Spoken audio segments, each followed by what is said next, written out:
Ялтинский международный экономический форум ежегодно собирает представителей самых различных организаций в области экономики из многих стран.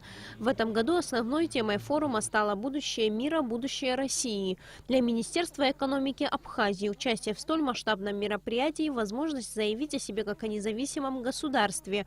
Поездка состоялась в рамках сотрудничества между ведомствами двух государств.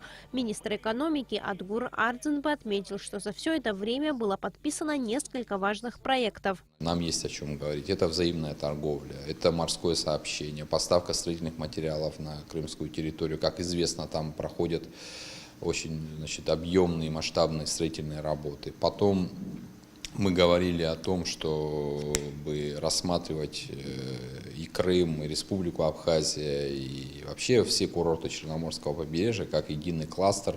В рамках поездки на Международный Ялтинский форум делегация Министерства экономики Абхазии встретилась с представителями Сирийской республики. По словам Адгура Ардзинбе, встреча была достаточно продуктивная. Было оговорено несколько проектов, которые представители Абхазии планируют осуществить в ближайшее время. В том числе были обсуждены вопросы, касающиеся организации постоянных выставок абхазской и сирийской продукции. Говорили о том, что уже сделано, говорили о том, что надо еще сделать. У нас есть достаточно много интересных направлений, по которым мы можем взаимодействовать. Это и поставка товаров отсюда туда и оттуда, естественно, обратно сюда.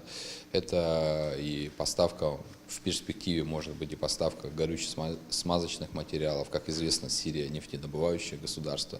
Представители Министерства экономики и внешней торговли Сирии пригласили Абхазию на предстоящую Дамасскую международную ярмарку. В свою очередь, присутствовавший на встрече министр иностранных дел Абхазии Даур Кови пригласил представителей Сирии в нашу страну принять участие в праздничных мероприятиях, посвященных десятилетию международного признания независимости Республики Абхазия и 25-летию Дня Победы в Отечественной войне народа Абхазии. Сария Смыр, Беслан Джинджолия, Абхазское телевидение.